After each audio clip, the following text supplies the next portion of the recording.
se tomó nota de una baja en los niveles de natalidad. Hay distintos aspectos, es un tema multicausal. Uno puede hacer una cantidad de preguntas sobre por qué, en principio, las mujeres. Uno puede pensar también que esto es una decisión compartida para las personas que deciden formar una familia y vivir la vida en parejas, están teniendo menos hijos en los últimos años. Un tema que viene de hace un rato, pero más del 50% de las personas decide no tener de hijos, hijas, por dificultades económicas, digo, del universo de las personas que podrían tener hijos. Un 50% deciden no tenerlos por distintas cuestiones, pero las dificultades económicas parece aparecer como un dato central. Y fíjense este dato de la caída de la natalidad. De 1,2 hijos por mujer, la tasa global de fecundidad tuvo una caída que está muy por debajo de los 2,1 necesarios para lo que se conoce como el reemplazo poblacional.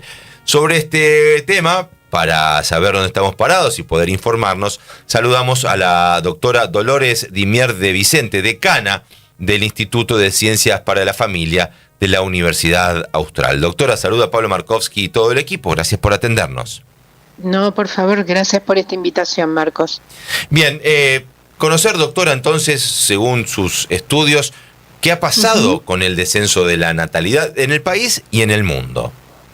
Sí, efectivamente, tal como recién lo mencionabas, la caída de la natalidad realmente ha tenido una caída, un descenso abrupto en Argentina, algo llamativamente importante a tener en cuenta en lo que implica el Cono Sur. Si bien estamos alcanzando parámetros similares a los de Uruguay y a los de Chile, la caída en Argentina se sucedió en tan solo 10 años. O sea, tanto Chile como Uruguay tenían descensos paulatinos, moderados, como suelen ser los cambios demográficos en general. Pero lo sucedido en Argentina realmente era muy importante a relevar.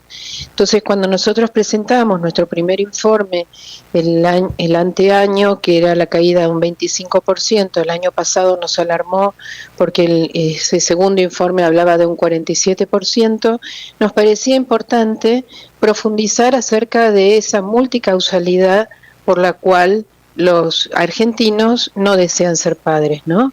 Y si bien, Marcos, como recién mencionaban, nosotros hicimos cruces tangenciales con las crisis económicas respecto a que influyera en esta decisión de no ser padres, fuimos directamente a hacer un relevamiento, hicimos una encuesta de opinión con una muestra muy importante y representativa de Argentina, más a nivel generacional que a nivel nacional, sino regional, podríamos llegar a decir, que pueden darnos un poco más los datos, más precisos, y los factores indudablemente han sido demostrados que son múltiples, ¿no?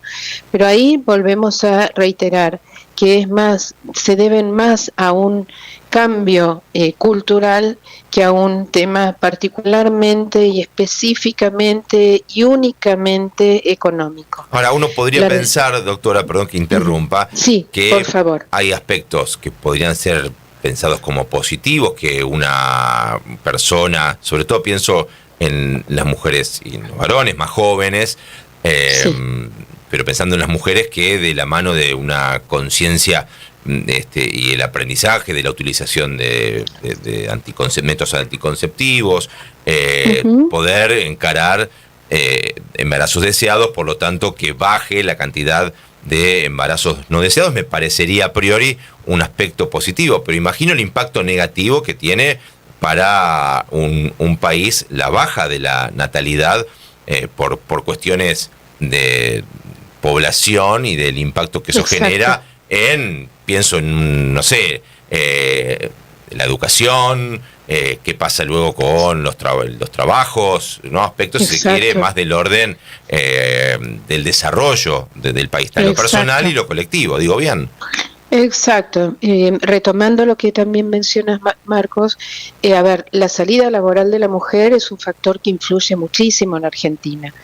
Un dato importante, la mujer egresa de todos los niveles educativos por encima del varón. O sea, hay un interés y un desarrollo particular de la mujer por su desarrollo profesional, algo que lógicamente retrasa la maternidad de quienes quieren ser madres y posterga la decisión y a veces la anula en el caso de mujeres que deciden no serlo, ¿no?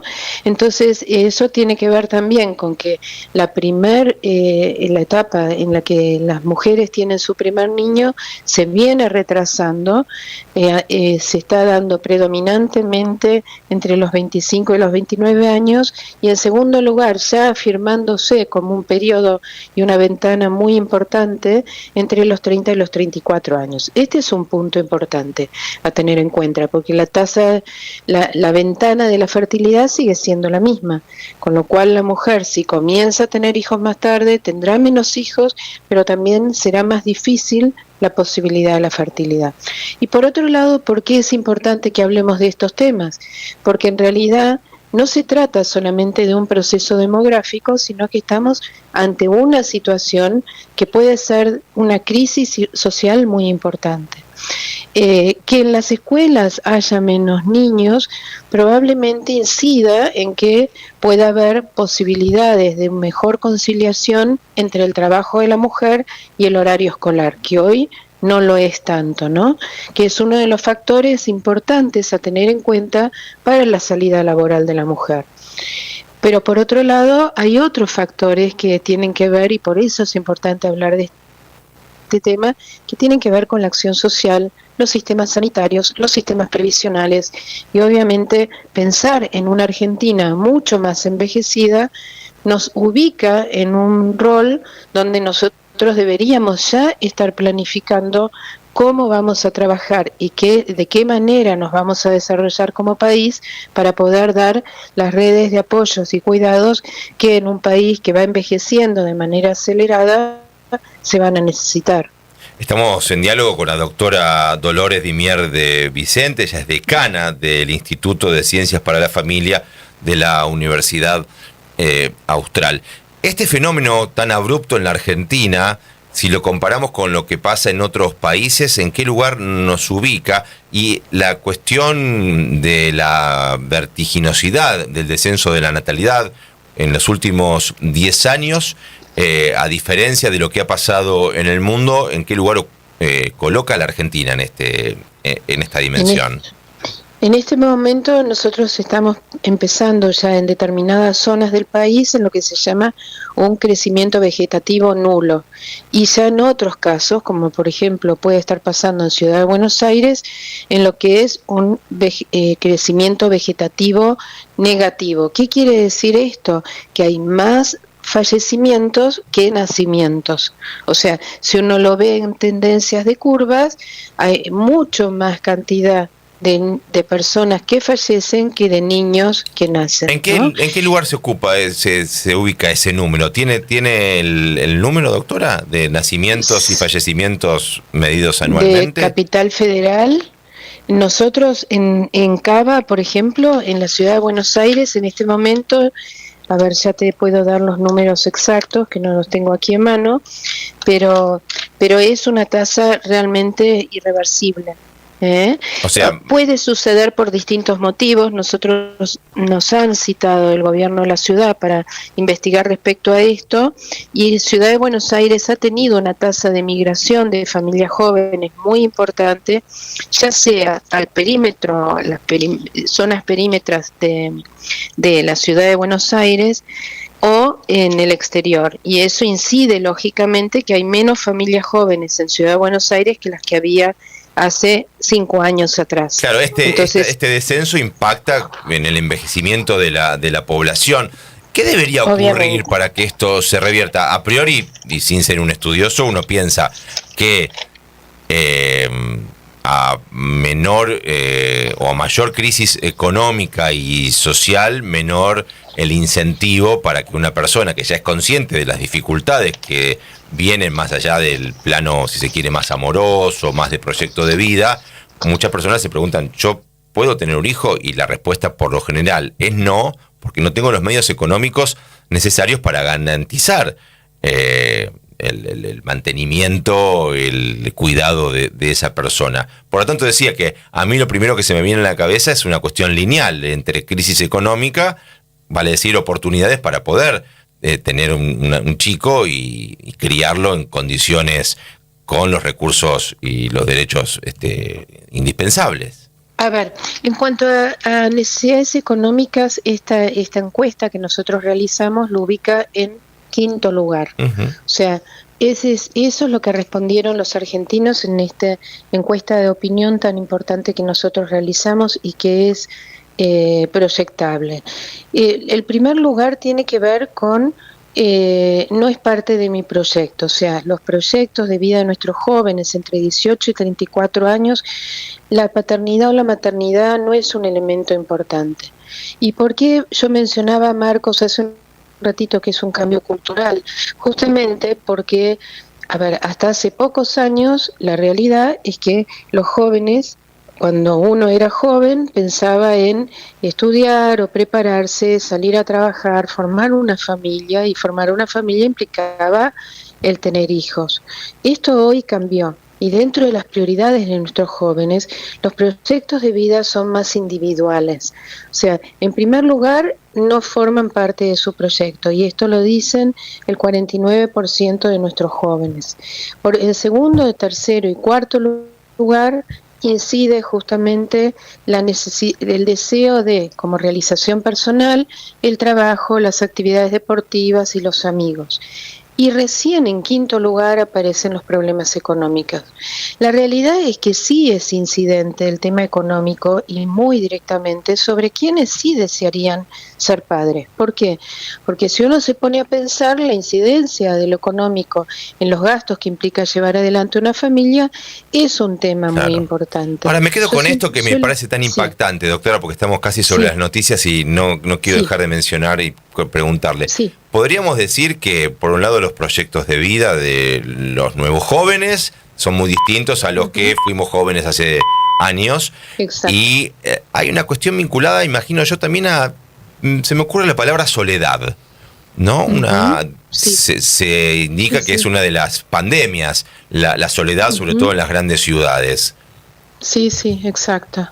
Es así. A ver, los proyectos de vida de nuestros jóvenes lo que nos manifiestan es que son proyectos de vida individual.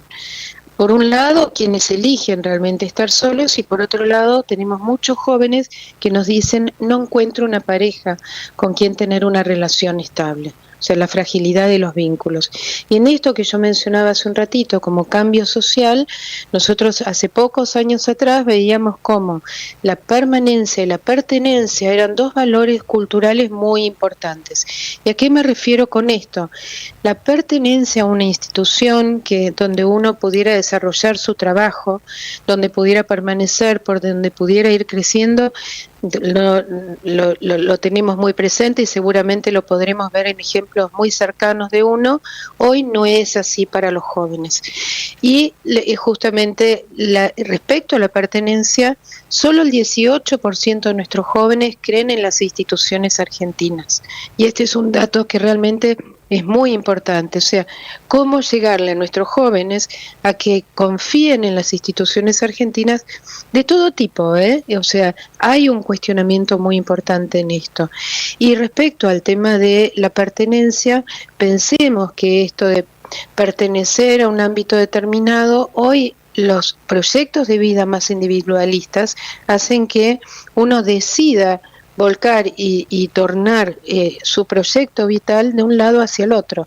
Y son estos dos elementos son fundantes de la identidad personal, la pertenencia y la permanencia. Entonces, clarísimo, doctora. Esto está realmente en crisis, ¿no? Pero bueno, es importante ver, y ahí ya remato con este punto que realmente es un problema y una pandemia en el mundo, que es el tema de la soledad. Gracias, doctora, muy interesante, y con un montón de preguntas nos quedamos aquí en el estudio. Seguramente volvamos a hablar más adelante. La doctora Dolores Mucho Dimier, gusto, gracias. el gusto es nuestro. Dolores Dimier de Vicente, decana del Instituto de Ciencias para la Familia. La última palabra, ¿no? La soledad. Sí. De eso estamos hablando hoy. Decía Instituto para la Familia de la Universidad Austral.